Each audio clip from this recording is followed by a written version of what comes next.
I'm amazed. Oh, geez, I'm amazed that tank's even still there.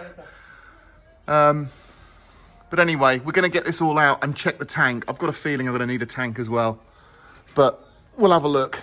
So that's my job today. Tank's out. And that is the cross member we've been talking about.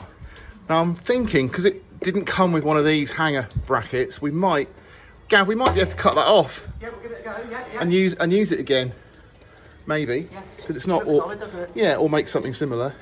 But here is the old bracket. So I've managed to trim all the old metal off and just cleaned it up with a flap disc. I'm going to put some rust converter on there first. Then we'll put a bit of Raptor on there, I think, if we can. Right, so we have got now our fuel tank cross member that we're welding in, and we've got our cradle for our fuel tank. What I want to do is Raptor these before they go on the vehicle, because we've only really got a relatively thin e-coat on these, and they will last a while, but we could really improve their longevity if we get some Raptor on there, because that'll just make them more durable, less prone to chipping for stones and things like that, but just really gives them a nice seal coat.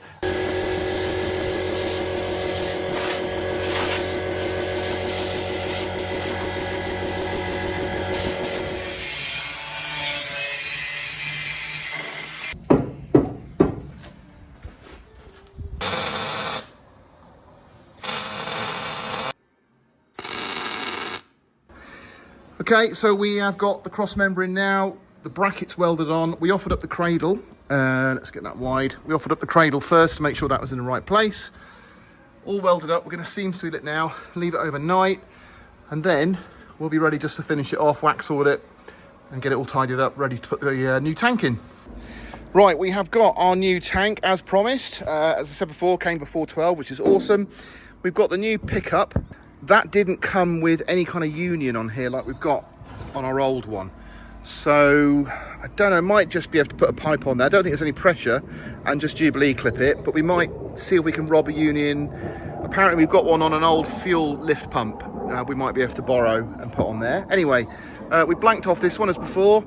Our sender unit actually had a pipe coming out of here. I don't know why, but I blanked that off as well because we didn't have one on our original. But she's all put together. We don't have time to paint, but what I'm going to do is once it's in, I'm going to put wax oil all on the top of here with my little sort of feeder hose. So that'll all be protected.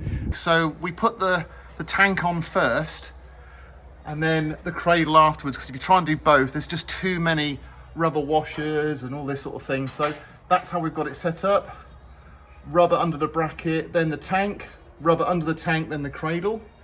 And then at the front there as well, we've got these in the kit. You get the bolts with the plate welded onto it that you drop in, and then you wind the square plate up to it so it stays fixed and rigid, so that when you offer the cradle up, you can then get the nylock nut in there. So she's all in, connectors in, we've got the sender unit, we've got everything connected. Hopefully when we get some fuel in it, it'll do the job.